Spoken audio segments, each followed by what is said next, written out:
Bom, pessoal, boa tarde. Para quem não me conhece, meu nome é Ricardo, eu sou da Universidade Federal de São João del Rei, e a gente vai falar de um assunto que no início pode parecer chato, mas eu prometo que é legal.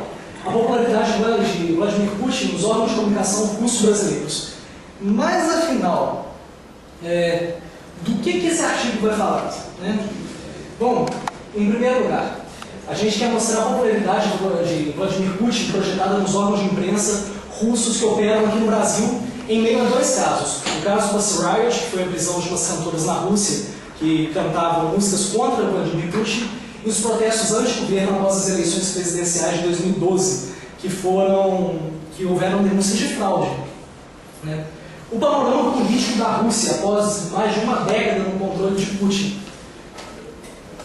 E além disso, haverá análise da imagem do presidente diante de dois casos com repercussão internacional, inclusive no campo diplomático, que foram esses dois que eu citei anteriormente. Os marcos teóricos. Bom, eu vou dar uma rápida pincelada aqui nos teóricos que a gente usou, e se for necessário alguma explanação, eu peço que vocês passem para o final ou na hora das perguntas, porque eu estou com um tempo contado aqui certinho de 15 minutos. Tá? Bom, na identidade nós usamos Manuel Castells e Stuart Hall. No personalismo na política e democracia de público nós usamos Bernard Manin, Edgar Morin e John D. Thompson.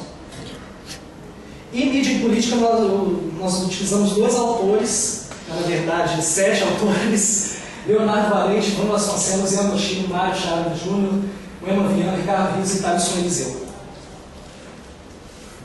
Como essa análise foi feita? Bom, pessoal, nós fizemos a pesquisa bibliográfica com base nos autores apresentados anteriormente. Uma pesquisa documental com base em 3 eixos, que são eles. Seleção de sites de 3 órgãos, do site de 3 órgãos de comunicação russos que operam no Brasil. A Voz da Rússia, a Gazeta Russa e o Diário da Rússia. A delimitação do corpus da análise, que focou na popularidade de Vladimir Putin entre 2012 e 2013. A utilização do motor de buscas dos sites para procurar notícias que contivessem o termo popularidade de Putin. A partir disso, chegou-se as notícias analisadas aqui, nesse artigo. Antes da gente começar, eu acho muito importante falar sobre conjuntura política russa.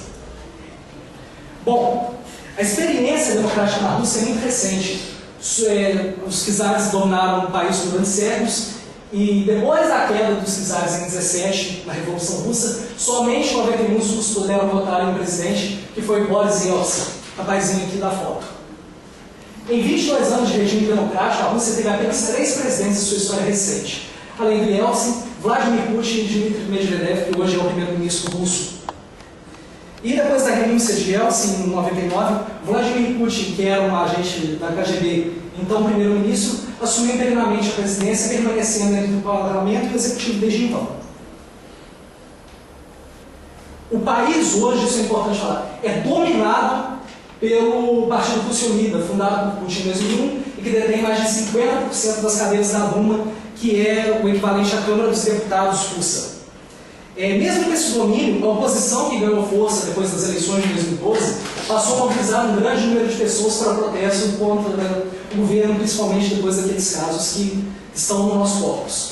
A Rússia, assim como o Brasil, vive um momento de grande projeção internacional por meio de grandes eventos esportivos, já que vai sediar as Olimpíadas de Inverno no ano que vem e a Copa do Mundo de 2014. 2018, desculpa, gente. 2018. Bom, agora vamos falar sobre a imagem de Putin em A Voz da Rússia. A Voz da Rússia é um programa de rádio russo que está no Brasil desde a década de 30. E aqui a gente encontra uma notícia de 23 de agosto de 2012, que é sobre a popularidade de Putin. Ela informa que a popularidade de Putin caiu. A notícia traz dados sobre a popularidade do presidente. Porém, quando a gente pega a matéria, é possível observar que o direcionamento do título é o oposto da notícia, que apresenta dados sobre uma 4ª eleição de Putin, onde 49% do país não gostaria que acontecesse. A notícia apresenta uma certa sobriedade ao não se posicionar claramente no âmbito político, e nem cria uma imagem do presidente, exceto ao mostrar que Putin perdeu apoio da população para uma nova reeleição. É importante ressaltar que em agosto o país vivia uma série de protestos contra a eleição e o Pussy Riot. A imagem de Putin na Gazeta Russa.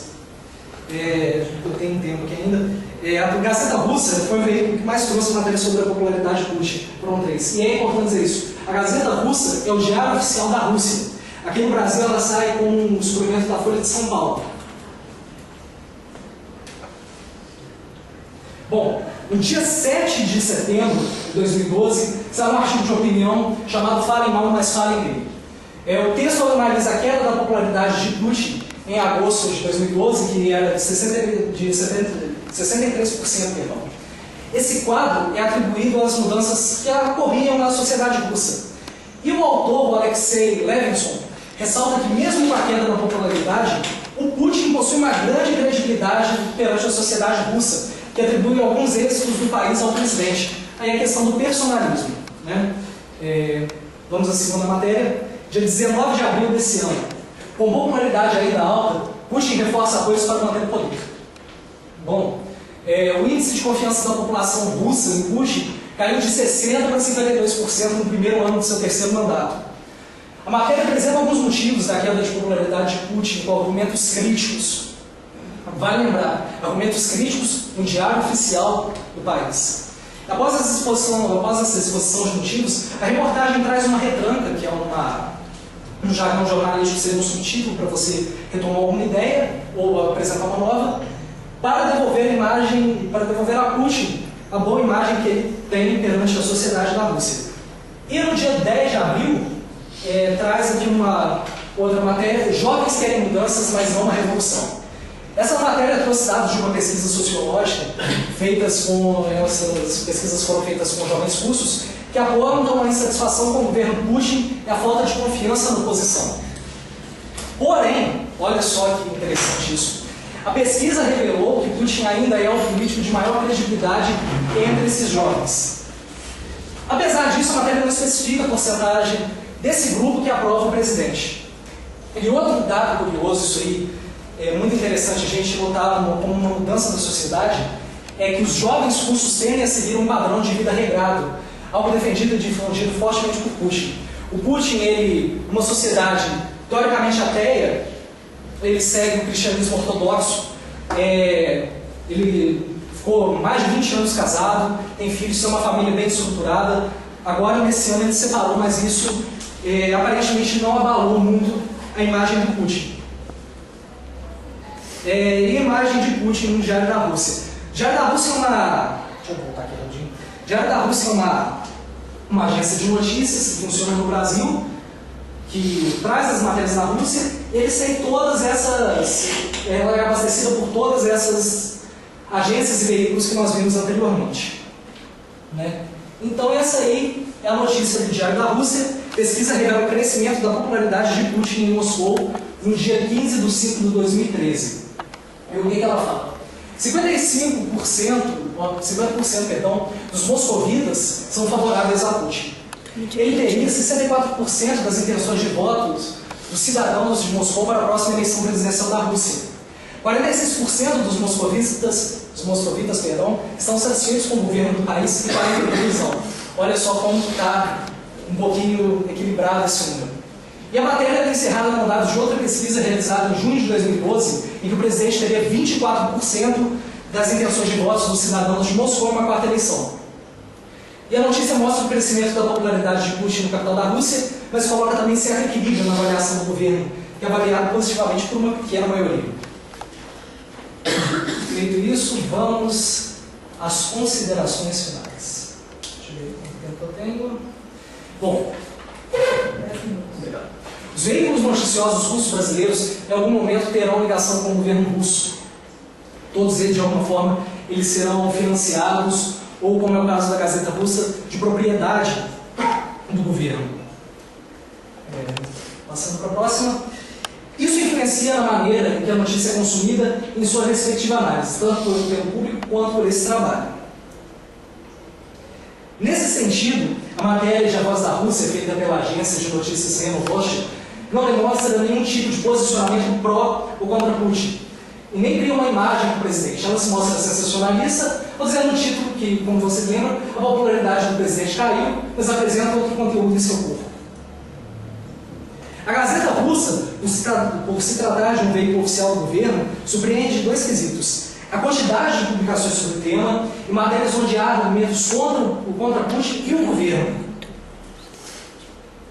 Já a matéria de um diário da Rússia, diferentemente de seus pares, é a única que apresenta dados positivos da popularidade de Putin, mesmo com o equilíbrio entre os que aprovam e os que não aprovam o governo russo, e com os dados negativos para uma reeleição de Putin, caso as eleições fossem hoje, em 2013. No geral, as publicações russo-brasileiras apresentam uma imagem positiva de Putin, o apresentando como um líder popular, mas que experimentam uma queda na confiança de seu governo. Como elucida Castells, é possível encontrar nos veículos russo-brasileiros dois tipos de construção identitária: a legitimadora de projeto. A legitimadora é devido ao movimento do governo russo em distribuir e credibilizar seu discurso ao mundo, enquanto potência mundial. Já de projeto, pode ser vista como uma ação propagandista e de uma tentativa de mostra de força enquanto liderança global. Não está dando som aí, né, gente? Não. Dá para ver agora. Fica evidente que a democracia de público predomina na Rússia, mesmo com uma queda tendência nesse tipo de representação política no país. A democracia de público é aquela que vai ter mais efeito com a imagem de um líder do que com ideias partidárias. Com o bom uso da mídia e do controle dos atos pessoais e políticos, como elucida Thompson, é possível que Putin consiga voltar uma crescente na parábola dos olimpianos. Os olimpianos são aquelas pessoas que são aqueles políticos que estão acima do bem e do mal, e eles se sentem os todo-poderosos, como podemos dizer. É importante também notar o uso da mídia pelo Estado. O governo russo construiu uma estrutura que lhe permitiu veicular seu discurso em diversas partes do planeta, como aqui no Brasil, por exemplo. Quando nós teríamos acesso a isso se não fosse por essa estrutura? Como diz Valente, a mídia tem seu uso atrelado ao Estado como uma forma de manutenção da ordem vigente. Além disso, como afirma o Figueiredo Draghi, o discurso político encontra espaço para se credibilizar na mídia. E com a queda na popularidade, Putin realmente precisa desse espaço para reverter o cenário e obter também credibilidade no seu discurso. Bom, pessoal, é isso. Espero que vocês tenham gostado. Caso queiram entrar em contato, meu e-mail, meu Twitter, orientador, professor Luiz Ademir.